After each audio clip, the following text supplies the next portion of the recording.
Bienvenue sur les news de Samir. Aujourd'hui, on va parler de l'actualité et quelque chose de très intéressant. Il s'en passe des choses, hein. Bien évidemment, le géno à Gaza continue, hein. Bon, ça, j'ai envie de te dire, c'est. Et puis, de toute façon, ça a toujours existé, hein. Je tiens juste à le préciser pour certains. Il y a 10 ans, il y a 20 ans, il y a 30 ans, c'est juste la quantité, hein. La quantité de personnes qui nous quittent, qui change, mais c'est un projet, hein. C'est pas. Bon, bref. Donc on a Donald Trump qui annonce que si Netanyahou et Amisraël continuent le géno, ils abandonneraient l'État d'Amisraël. Justement, alors certains vont me dire ouais mais c'est que du blabla, etc. C'est très intéressant à analyser cette phrase de Donald Trump, vous allez voir. Ensuite on a l'interview de Dominique de Villepin par rapport à la situation à Gaza. On a eu des réactions de Macron, des hommes politiques sur le drame qui se passe là-bas. On va analyser tout ça ensemble, surtout notre très cher Dominique de Villepin. Et nous avons en Espagne alors vous vous rappelez qu'en Espagne il y a eu plusieurs tentats, hein. Il y a eu des pseudo influenceurs marocains, parce qu'il y a une majorité de Marocains là-bas, d'influenceurs marocains. En France, c'est les Algériens marocains et d'Espagnols de souche et qui appelaient les communautés à faire la ère civile, hein. Ces gens-là, d'ailleurs, sont devenus millionnaires, hein, dans des comptes aux Bahamas, hein. On se demande qui les a financés pour appeler à la ère civile, hein. En France, c'est la même chose, bizarrement, à certains moments. En Angleterre aussi, à un certain moment. L'important de comprendre, c'est quoi ce certain moment, tu vois. C'est quoi ce certain moment où une entité étrangère finance des gens pour appeler à la ère civile ou faire des tentats. Je rappelle que l'Espagne, il y a eu une panne jamais vue au niveau du réseau électrique et on sait que c'est un tentat, mais on ne sait pas d'où c'est que ça vient. On pose la question, hein. Aucune enquête, rien circulé, il n'y a rien à voir. Et là, de nouveau, les télécommunications, les téléphones, machin, il y a eu un sabotage et beaucoup d'opérateurs ne peuvent plus, ils peuvent plus communiquer, etc. Les gars, même en temps de R, même l'Ukraine, même l'Ukraine, je suis désolé, je suis déjà en train de faire l'analyse de la vidéo, même en Ukraine, ils peuvent encore s'appeler. Alors que normalement, ils pourraient faire en sorte de, je sais pas, les Russes, ils essaient de faire en sorte qu'ils ont plus de télécommunications, etc. Machin. Ils sont en R, ils peuvent encore machin. En Espagne, non. Donc c'est vraiment une attaque, c'est une déclaration de R. Je vous pose la question. Enfin, je vous poserai la question après. Qui peut être derrière tout ça? Qu'est-ce qu'a pu faire l'Espagne pour déranger autant de monde, hein? Donc c'est ça, on va regarder tout ça. Juste avant, je vous invite à vous abonner, me rejoindre sur TikTok et faire des dons sur Tipeee pour soutenir la chaîne. Et d'ailleurs, j'aimerais quand même remercier les 2 derniers donateurs. On les applaudit. Mokhtar, tes analyses s'avèrent pertinentes et suscitent de l'intérêt. Merci infiniment, mon petit Mokhtar. Et Yahya.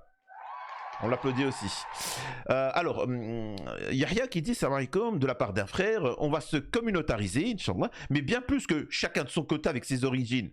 Mais les gens de la foi et leurs alliés qui cherchent la paix contre les nauséabonds et leur soif de pouvoir, et qui œuvrent pour Satan, comme nous l'a indiqué notre prophète. Alors, j'aimerais juste préciser une chose. Quand je dis qu'il faut se communautariser, c'est vrai qu'il faut parfois préciser les termes. Je suis pas en train de dire tu vis chacun vit chez soi et oh mon Dieu c'est quoi ça, c'est quoi cette couleur, tu vois. Non, c'est pas ce que je suis en train de dire. Je dis juste que demain, tous les êtres humains, quand ils auront des enfants, ils ont des filles. On est d'accord. Donc il faudra les marier tôt ou tard. Il y a des hommes qui vont venir demander la main. On est d'accord. Je suis pas en train de te dire que de ne pas dire que ta fille va se marier. Je suis juste en train de dire que moi, c'est mon discours, que tu expliques au mec, tu frappes ma fille, tu fais du mal à ma fille, je t'explose les genoux. C'est ça que je suis en train de dire. Je sais pas si vous comprenez. Je suis pas en train de dire d'être communautaire pour chacun chez soi, etc. Non, d'être communautaire pour que toutes les autres communautés se disent lui, on peut pas le toucher parce que sinon on va se faire déglinguer. Et c'est de là qu'on va vous respecter. Je répète cette histoire, désolé pour la communauté noire, mais il y a eu énormément de trucs racistes.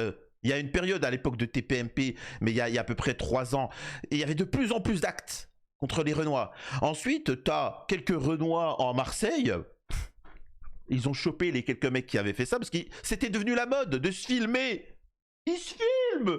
En plus, ils donnent leur visage, donc ils ont plus peur. Il y a des Renois qui sont partis discuter. Ils sont partis discuter avec eux. D'autres sont venus discuter.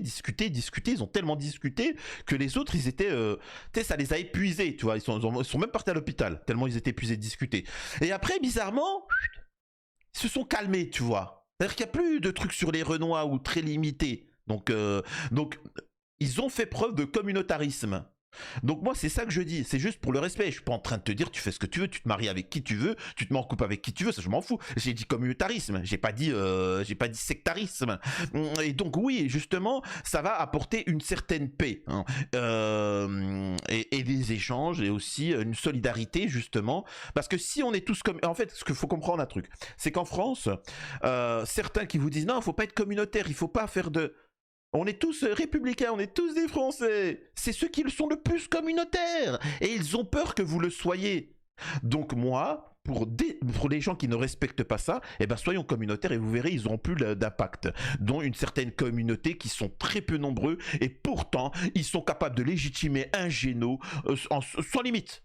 Sans limite, tu vois. Donc c'est vous dire la force quand tu es communautaire. Bref.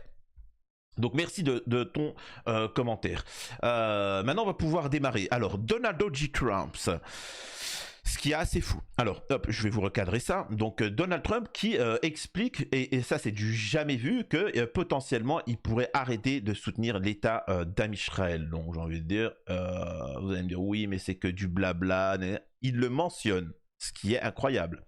Tel Aviv, Israël prévoit de prendre... Après, je vous montre de Villepin ça. Israël prévoit de prendre le contrôle de toute la bande de Gaza tout en reprenant les livraisons d'aide minimale à l'enclave, a déclaré lundi le Premier ministre Bibi Netanyahou, décrivant une éventuelle famine massive comme une ligne rouge qui pourrait coûter à Israël le soutien des États-Unis.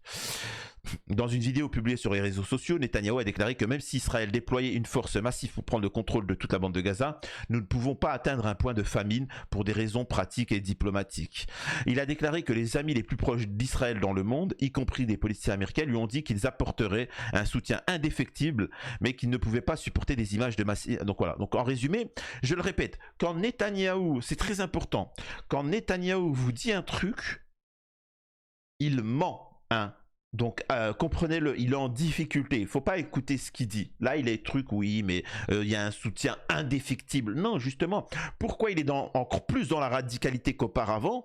L'État d'Israël, Israël, hein, faut bien le dire, hein, parce que c'est pas Netanyahou n'est rien. Hein. Arrêtez de dire Netanyahou. Je rappelle que c'est la seule démocratie de l'univers. Hein. Nous, on n'est pas en démocratie. Eux, c'est une démocratie, ce qui veut dire que c'est le peuple. Le peuple israélien, en majorité, veut ça. Donc arrêtez de dire machin. Oui, mais Samir, au fin fond de la place Vauban, de machin, il y a un mec, il a dit, oui, il a dit ça. Mais en attendant, tu vois, c'est... Voilà, je te dis, c'est factuel. On est d'accord que c'est une démocratie. Donc ils ont voté, donc ils sont pour.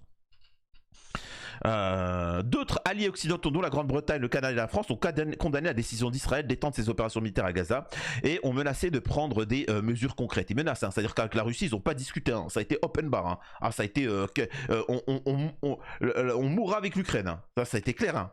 Mais pourtant là, on prendra. Voilà, ils font les petits. Et je répète encore une fois. La Grande-Bretagne, le Canada et la France ne prennent aucune décision parce qu'ils sont lâches. Demain, écoutez-moi bien, demain les États-Unis disent, par exemple, là, je vais faire un extrême, on prend une armée, on va attaquer Israël. Allez, c'est parti. Les États-Unis font, hein, tu vois. Je peux vous assurer que la Grande-Bretagne, la France, ils vont dire, on vient avec vous. Demain. Donald Trump, il voulait faire cette annonce de reconnaissance de la Palestine, directement Macron, etc. Nous. C'est des suiveurs. Bref. On poursuit. S'il ne cessait pas son offensive et ne levait pas les restrictions sur l'aide qu'Israël a suspendues le 2 mars. Dans une déclaration commune publiée lundi, les 3 pays ont déclaré que le niveau de souffrance humaine à Gaza est intolérable et que la décision d'Israël de n'autoriser qu'une quantité minimale de nourriture était totalement inadéquate. Nous ne resterons pas les bras croisés face à ces actes odieux du gouvernement Netanyahou, a indiqué le communiqué. Si Israël ne met pas fin à sa nouvelle offensive militaire. Et là, encore une fois, moi je le répète, je sais que moi j'ai un discours qui dénote par rapport à tous les pseudo-pro-palestiniens, j'ai beau me répéter, hein, je sais que, écoutez-moi bien, là je m'adresse aux gens qui me connaissent, Vous vous rappelez, il y a plusieurs années, quand je dénonçais TPMP, Bolloré, le système Bolloré et Hanouna, quand il était de gauche, quand il était pro-musulman, quand il crachait sur les chrétiens, etc. Vous vous rappelez de ça? Il y a très longtemps, avant qu'il ait des embrouilles. Et Louis Boyard était un chroniqueur, Louis Boyard, la LFI, il n'y avait que la LFI qui allait chez eux. Moi, à ce moment-là, je faisais des vidéos pour débunker tout ça et dire que le mec, il n'était pas du tout de gauche et qu'il était anti-islam et ainsi de suite, etc. À ce moment-là, la communauté musulmane de France, les personnes issues de l'immigration et la gauche française m'est tombée dessus. J'étais l'ennemi de ces gens-là. Heureusement qu'il y avait les catholiques patriotes à drapeau avec fleur de lys, hein, les vrais, me soutenaient. Parce que c'est pour ça, certains sont choqués. Ils se disent, mais Samir, pourquoi tu as cette audience-là? Bah parce que je défendais les chrétiens quand tout le monde leur défonçait la gueule, tu vois. Quand je défonçais les valeurs françaises quand tout le monde les défonçait, tu vois. Machin, bien avant que ça devienne la mode. Et donc, à ce moment-là, au bout d'un moment, vous avez vu, hein, la gauche s'est dit, ouais, mais en fait, le mec, il est pas de gauche. Embrouillé avec Louis Boyard, la Palestine, machin, etc., le Gaza. Moi, je vous dis des choses, il y a un moment, peut-être, j'ai bien dit, peut-être, il faudrait m'écouter. Peut-être, hein, je dis bien peut-être, hein, certes, j'ai jamais eu tort, mais quand même, peut-être il faudrait m'écouter, tu vois. Alors qu'il y a des gens, ils se trompent à longueur de journée et on leur donne la tribune. Je vous laisse deviner pourquoi on leur donne la tribune. Parce que justement, ils vous emmènent toujours ce qu'on appelle sur des voies de garage, des impasses, tu vois. Donc, justement, ils le disent, oh, il ne faut pas rester les bras croisés. Mais si, c'est ce que vous faites. Et les pro-palestiniens, les personnalités vous emmènent dans ça. On va manifester. Hey, attention, hein, vraiment. Arrêtez. Moi, ce que je demande, c'est une intervention. On ne va pas rester les bras croisés. Est-ce qu'il faut une intervention militaire qui, voilà, moi ce que je propose, il faut une intervention militaire, on vote ça à l'ONU, on fait machin et on intervient, comme ce qui s'est passé en Yougoslavie, en ex-Yougoslavie, regardez ce qui s'est passé, bim, tu vois, moi je veux la même chose. Tu vois. Qui est prêt à y aller, toi? Quelque chose me dit, c'est pas méchant ce que je vais dire, mais face à ce géno qu'il y a en Palestine, qu'il n'y aura pas de problème au niveau mondial à recruter des gens. Donc voilà. Alors bien évidemment, t'as les populations pro-palestiniennes, les machins, tout ça, là, la caste au-dessus, qui vont dire non, mais attendez, machin. Il n'y a pas d'attendez. La Yougoslavie, qu'est-ce qu'ils ont fait? La Russie, qu'est-ce qu'ils ont fait? Mais qu'est-ce qu'ils me racontent? L'Afghanistan, l'Irak? Donc il faut une coalition militaire, il faut s'engager, tu vois, hop, et on y va. Oh, incroyable. Bref, je poursuis la lecture. Bref, l'article, on s'en fout parce que il est redondant. Et parfois c'est bien d'être redondant face à un drame. Voilà. Israël a bloqué l'aide et tout carburant, tout est à Gaza, cessez-le-feu, etc. Donc voilà. Lundi, Bassem Naïm, responsable du Hamas, a déclaré que le groupe saluait la reprise de l'aide, sans préciser si elle était liée à la libération d'Alexander. Voilà, il y a eu une petite aide qui est arrivée très rapidement, mais ça c'était grâce aux relations qu'il y avait avec Trump. Alors, putain, je m'en fous, c'est pas ça que je vois. Attendez, je vais juste essayer de vous retrouver le passage où justement ça parle de Trump.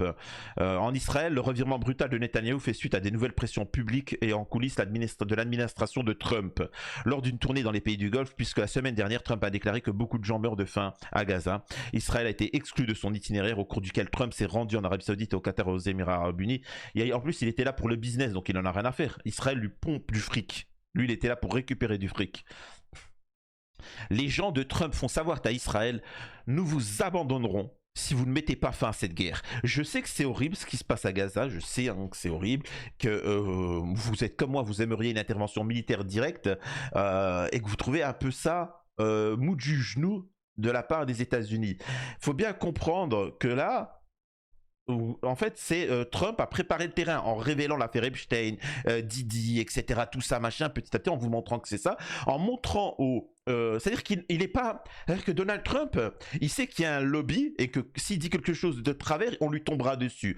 Premièrement, je rappelle qu'il n'est ni pro-palestinien ni pro-ci, il est pro-Amérique. Ensuite, il voit bien que Israël pose problème. Donc plutôt que de venir devant la tribune et de dire « Free Palestine ! Free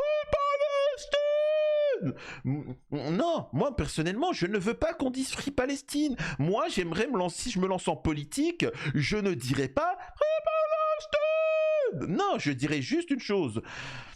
Amis de gauche, vous êtes contre le géno, la colonisation, etc., la libération, machin, etc. D'accord, ça c'est une chose. Amis de droite ou d'extrême droite, patriotes, on est d'accord qu'on se ruine.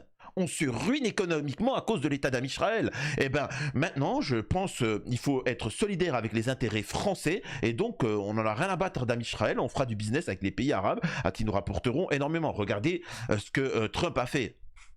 Donc voilà, donc on peut se mettre d'accord sur tout ça. Les gens de droite ont fait ça pour le souverainisme et le business et augmenter le niveau de vie des Français. À gauche, vous le faites ça pour des valeurs humanitaires. Au final, on arrive à la même situation. Moi, c'est ça que je dirais. Et Donald Trump, c'est ce qu'il est en train de faire. Il est en train de dire aux Américains, regardez, si on n'a pas ami Israël, on a une bonne image, on a une bonne réputation, on se fait du fric, on a des Américains qui ne perdent pas la vie. Ou vous avez le modèle israélien où on perd des vies, en troisième ère mondiale, on est ruiné et c'est la destruction d'Amérique. Vous choisissez quoi. C'est tout. Tu vois, il n'y a pas besoin de dire Free Palestine. Vous voyez ce que je veux dire, hein? C'est donc voilà, bref. Macron qui s'exprime. Nous nous opposons fermement à l'extension des opérations militaires israéliennes à Gaza. Le niveau de souffrance humaine est intolérable. Dans la perspective de la conférence du 18 juin à New York, nous devons tous travailler à la mise en œuvre d'une solution à deux États. Notre déclaration conjointe France, Royaume-Uni, Canada sur la situation à Gaza est en 6 journées. Comme ils ont peur, ils sont obligés de se réunir pour faire un propos. Hein. C'est vraiment qu'ils ont peur. Vraiment, vraiment. Bref, alors, sujet très intéressant les enfants, vraiment très intéressant, et là j'ai besoin de vous. Espagne, une panne perturbe les communications téléphoniques. C'est du jamais vu ce qui est en train de se passer. Les secours d'urgence joignables au numéro 112 est impacté par cette panne dans plusieurs régions espagnoles. Et bon, ça a déjà été rétabli. Une panne de l'opérateur de télécommunications espagnol Telefónica a perturbé mardi certaines communications téléphoniques et connexions Internet pendant plusieurs heures, entraînant notamment des difficultés pour joindre les secours d'urgence dans plusieurs régions du pays. Des travaux d'actualisation du réseau ont touché les services, blablabla, on s'en fout. Moi je vous pose une question. Qui peut être responsable de tout ça? Qu'est-ce qui fait que? Moi, c'est ça qui m'intéresse. Et moi, je regardais un petit peu les réseaux sociaux et ça fait plaisir parce qu'on voit de plus en plus de gens être conscients des choses. Il faut noter que cette information d'hier pour comprendre que l'Espagne est la cible d'attaques de grande ampleur pour ses positions courageuses contre le génocide en Israël. Donc voilà. Donc c'est très bien. Acte 1, l'Espagne reconnaît l'État palestinien et appelle à des sanctions contre Israël à cause du génocide en cours. Acte 2, grosse panne électrique inédite, pas généralisée, etc. Les États-Unis alertent sur une grosse attaque terreau en Espagne prochainement. Effectivement, les États-Unis avaient prévu ça parce que ils savaient que les agents du Mossad feraient cette chose-là. Donc c'est quand même assez particulier. Alors là, on a les dissidents, hein, on a les dissidents qui s'expriment sur la chose, mais ne disent pas d'où c'est que ça vient. Ça, c'est ce qu'on appelle les dissidents, hein, les dissidents carton. Les positions, Clara qui dit les positions courageuses et honorables de l'Espagne et ses conséquences directes. En ce moment, block-out des télécommunications et ainsi de suite. L'engagement de l'Espagne, enfin, vous voyez, c'est-à-dire que les gens au moins, petit à petit, se réveillent et commencent à comprendre que ce n'est pas la faute d'un pseudo musulman pro-palestinien d'origine algérienne qui mange du couscous et du sélecto pro-palestinien. C'est quoi le rapport encore une fois qu'un Palestinien? C'est-à-dire que l'Espagne décide de reconnaître la Palestine, de soutenir la Palestine, d'avoir des mots forts pour la Palestine, et c'est quoi? Bah, je vais commettre des tentants en Espagne. Ça n'a pas de logique. Allô? Oh, putain. Excusez-moi, arrêtez. Soyez un peu sérieux. Tu vois? Incroyable. On a Jean-Noël Barraud qui dénonce une situation insoutenable dans l'enclave. Gaza est un mouroir, pour ne pas dire un cimetière. Bref. Et là, ce qui va conduire à quoi? il y a Dominique de Villepin qui s'exprime et on va l'écouter parce qu'il dit des choses très intéressantes et on finira sur ça. Je commenterai au fur et à mesure. Voilà. Crime contre l'humanité, risque d'un crime de génocide. Tout cela est établi selon vous? Risque de crime de génocide, c'est crime contre la guerre, crime contre l'humanité. C'est la formule de la Cour internationale de justice. Et contrairement à ce que dit Emmanuel Macron, on ne peut pas attendre que les historiens tranchent dans 20 ans. Sur le génocide. Et sur le reste, on ne peut pas attendre. Bah alors là, moi, pareil, encore une fois, vous savez, je vous donne des clés de lecture. Quand vous avez un débat, par exemple, les hommes politiques, quand tu n'as pas de programme, par exemple, tu es de gauche, de droite, d'extrême droite, peu importe. Quand tu n'as pas de programme politique, l'autre, même beaucoup, hein, ils ont pas. En fait, ils s'envoient des punchlines, tu vois. Tu condamnes le Hamas, m'en fous moi de Hamas, m'en fous. Tu vois ce que je veux dire? Ils se clashent. T'es nul, t'es mauvais, bim, bam, boum. Non, je m'en fous. Normalement, alors je sais qu'en France c'est particulier, mais normalement, parce que là, ce que je vais dire, c'est de la science-fiction pour eux. Normalement, il y a un homme qui dit, moi, je suis de gauche. Pour moi, mon programme, c'est. Il y en a qui le font, ils sont rares. Mais mon programme, c'est ça, ça va améliorer ça. Voilà. À la droite, c'est ça, machin. Et en fait, ils vous détournent le regard. Et là, c'est la même chose avec Géno ou pas Géno. Palestinien, pas rien à battre. Coalition militaire. Il faut que vous, sur les réseaux sociaux, vous parliez de ça. Coalition militaire. Jusqu'à qu'un parti politique en parle, jusqu'à qu'un pays le propose. Alors bien évidemment que ça va faire une levée de bouclier, mais il y en a qui vont dire moi je suis pour, etc. Et voilà. Et puis il restera peut-être 6 pays qui seront contre l'intervention militaire. Il faudra essayer de les convaincre. Et il y a des partis politiques qui diront moi je suis pour, d'autres non, et on votera pour ces partis politiques. Et puis voilà. Et après c'est parti. Tu vois, chacun va s'inscrire au régiment militaire de sa ville et c'est parti, et c'est tout, c'est comme ça. Et ils ne s'arrêteront pas. Excusez-moi de vous dire ça. Adolphe, on n'a pas dit attention. Non, coalition militaire et bim. Bref. Il faut arrêter ce qui aujourd'hui est l'étape nouvelle dans laquelle nous sommes engagés. On écoute à la suite. Alors attendez, je vais juste augmenter le son, excusez-moi. Voilà. Pratique dont vous parlez, c'est quoi? Il faut être précis. Nous sommes devant un plan israélien. C'est pas la guerre au jour le jour. On n'est pas dans l'improvisation. On est devant un plan, une nouvelle étape. Exactement, c'est un plan, c'est pas une improvisation. C'est pour ça qu'il ne faut pas. Le problème des influenceurs pro-palestiniens qui aiment se taper des boules de maghrébines, etc., et qui sont là juste pour le buzz et percer sur les réseaux sociaux, ou pour acquérir des votes, faut bien que vous compreniez une chose, c'est que vous ne devez pas avoir d'émotion dans ce qui se passe. Vous ne devez pas avoir d'émotion. L'émotion fait que vous n'êtes pas rationnel, c'est logique, hein, et que vous n'êtes pas au meilleur de vos capacités. Comme on dit, hein, la vengeance est un plat qui se mange froid, etc. Donc, calmez-vous, arrêtez d'avoir de l'émotion et dites-vous comment je peux faire pour mettre fin à tout ça définitivement, hein, libérer réellement la Palestine. Qu'est-ce que je peux mettre en place? Quand quelqu'un vient et vous dit on va manifester, tu dis non mais ça n'a pas d'utilité. Tu vois, tu rationalises. Tu vois, tu viens et tu dis mais bon bref, c'est pas étape que chacun peut voir. Donc ce que je veux dire, et aussi, et quand tu regardes leurs propos en face, ils te disent pas, tu sais, c'est pas sous l'émotion qu'ils ont fait un géno. Ils te disent il y avait tu vois, la lumière nous a créé pour dominer le monde. Vous êtes juste nos esclaves. Bah, une fois que tu as compris ça, et que tu demandes à un Israélien, dis-lui, c'est quoi ta frontière? Il n'a pas de frontière. Il n'y a pas de frontière. C'est le seul pays qui n'a pas de frontière. Parce que sa frontière, c'est la planète. Certains me disent c'est le Grand Am Israël. Non, le Grand Am Israël, c'est la capitale. Grand Am Israël, c'est la Turquie, la Syrie, machin, etc. Mais de ça, c'est l'État où tous ceux qui vivront dans le Grand Am Israël ne travailleront pas, ils seront tous riches, ils auront tous des milliers d'esclaves à leur service de par le monde. Alors qu'en France, nous, on va devoir travailler pour bon, tu me diras, c'est déjà un petit peu le cas. Donc, pour truquer, pour leur envoyer de la thune. Et eux, ils vivent.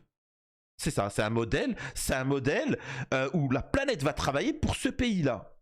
Donc, ou fournir des meufs, des femmes, des enfants, tout ce que tu veux, etc. Donc ça, c'est leur programme des radicaux. C'est leur programme. Donc, quand tu comprends ça, t'as pas à avoir d'émotion avec ce qui se passe en Gaza, parce que c'est ce qui va se passer dans le monde entier. Donc, c'est pour ça qu'il faut intervenir. Vous voyez ce que je veux dire? Oh! Que c'est que ce plan? Je suis désolé, hein, mais c'est pas pour vous critiquer, mais je vois des gens, j'ai supprimé Instagram tellement c'est horrible. T'as des gens qui m'envoient des messages, d'ailleurs j'ai supprimé Instagram, t'as des gens qui m'envoient des messages, hé Samir, regarde, tu regardes, je vois des enfants découpés, l'autre il a plus de bras, t'as vu? Et le mec sadique, ah t'as vu les Palestiniens comment ils s'ouvrent? Ouais mais bon, comment on fait pour... Non je sais pas, je m'en fous, regarde, tiens, regarde cette image. Oui, c'est bon, j'ai compris. J'ai compris qu'ils subissent un géno. J'ai compris que les images sont horribles. J'ai compris qu'il fallait agir.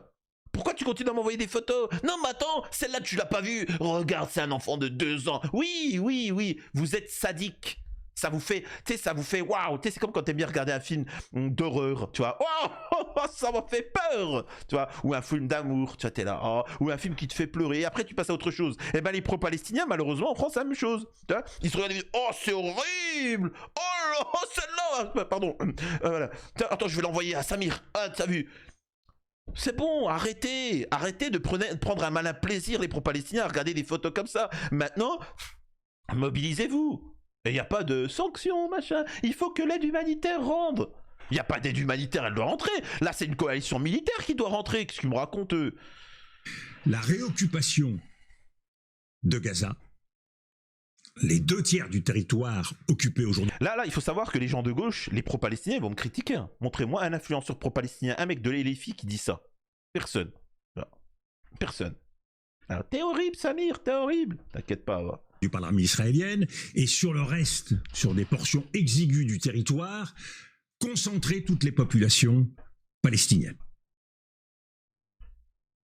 Monopole de la distribution alimentaire, qui nous l'espérons va reprendre, monopole de la distribution alimentaire donné et à l'armée israélienne et à une organisation, la Fondation humanitaire pour Gaza, qui est dans les limbes depuis l'automne 2024 sous tutelle des services américains et des services israéliens. Mais est-ce qu'il n'est pas en train de se passer quelque chose? Avec quel but? Avec le but de pouvoir distribuer l'aide de façon personnalisée. Et je le répète, et là, moi, c'est une réflexion que je vous emmène. Comment ça se fait que Dominique de Villepin, tous les hommes politiques, le monde entier, les peuples, l'humanité, 99% de la population sur Terre sont choqués par ce qui se passe et dénoncent ce qui se passe et sont même prêts, hein. C'est-à-dire que tu demandes une intervention militaire, je peux te dire que 99% ils s'inscrivent sur les listes machin. Alors pourquoi il ne se passe rien? Pourquoi il ne se passe rien? Jamais on te posera cette question-là, tu sais pourquoi? Ça t'obligerait à réfléchir. C'est-à-dire que tous les systèmes décisionnaires sont court-circuités. Pourquoi on n'arrive pas à se mobiliser concrètement? Ça t'obligerait à te dire qu'en fait, tous les personnes qui dirigent en haut les mouvements de contestation, les pro-palestiniens, sont contrôlés. Là, ça t'obligerait. Et là, tu te dirais, what? Ah ouais, d'accord. Donc, oui, c'est comme ça. Vous verrez, on vous mettra une femme voilée en France de gauche qui va dire Free Palestine et vous serez là, oh mon Dieu, une femme voilée. Arrêtez, tout ça c'est de la manipulation. De façon à identifier chaque Palestinien et à partir de là engager la deuxième étape qui va permettre l'annexion de Gaza, que sera la déportation. L'objectif politique de Benjamin Netanyahou et de son gouvernement, c'est la déportation de la population de Gaza. Cet objectif, ce qui est explicite. C'est fou. Hein. Aujourd'hui, dans l'engrenage de la violence, qui va conduire à quoi? Et il faut le dire, à davantage de violence dont sera victime Israël. Et ça, par exemple, ça c'est un discours que je ne comprends pas. C'est-à-dire qu'à chaque fois, il faut toujours dire ouais mais je suis pas, tu sais, c'est un peu comme me dire mais je suis pas antisémite. Oui mais on s'en fout, c'est pas le sujet. Qu'est-ce qu'il me raconte lui? Tu vois? Non mais si on fait ça, si Israël continue, ben ils auront vraiment une sale image. Mais du coup, c'est-à-dire que malgré le géno, la priorité que ces gens-là pensent, c'est ouais mais ça va nuire à l'image d'Israël. Et Samir, c'est souvent c'est là et les filles Rima Hassan et la clique qui sont là. Et regarde, ils partagent un truc. Un Israélien a dit stop. C'est pas bien, mais qu'est-ce que j'en ai rien à faire moi? Qu'est-ce que j'en ai rien à faire que 5% en Israël sont contre le géno? Parce que je m'en fous, c'est pas mon problème. C'est pas mon problème, moi, que pendant l'Allemagne naze, il y avait 10% qui étaient contre Adolphe. J'en ai rien à battre. C'est pas ce qui a empêché une coalition mondiale de le déglinguer et d'occuper l'Allemagne. Bah attendez, oh. C'est fou cette histoire. Il y a un regain de terrorisme dans la région et sans doute ailleurs, et peut-être même chez nous. On a entendu... Tout ce prix-là, c'est nous qui allons le payer. Et donc, contrairement à ce que dit Benjamin Netanyahou, Israël n'est pas aujourd'hui la pointe avancée de l'Occident qui se bat pour nous. Il se bat contre nous.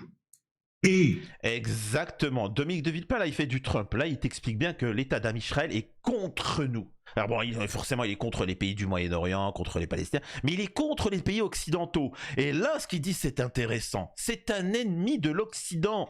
C'est un ennemi des souverainistes. Magnifique, Dominique de Villepin, ce qu'il vient de dire. Magnifique. Donc voilà, bref. J'espère que ça vous a plu. N'hésitez pas à faire un petit don, laisser un commentaire, discuter. Et à la prochaine sur les news de... Ah oui, j'ai une question. Excusez-moi pour ceux... très important. J'ai une question pour ceux qui sont arrivés jusqu'ici dans la vidéo.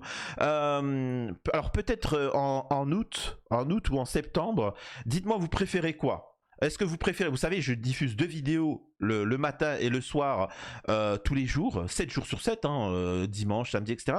Vous préférez que je continue comme ça ou je fais juste du lundi au vendredi, mais potentiellement je fais parfois 2-3 vidéos par jour. C'est-à-dire qu'une matin et peut-être 2 le soir. C'est-à-dire qu'au lieu que je mette des vidéos le week-end, j'en mettrai quelques-unes le soir, ça ferait 3 vidéos. Voilà. Donc dites-moi ce que vous préférez en commentaire. À la prochaine sur les news de Samir.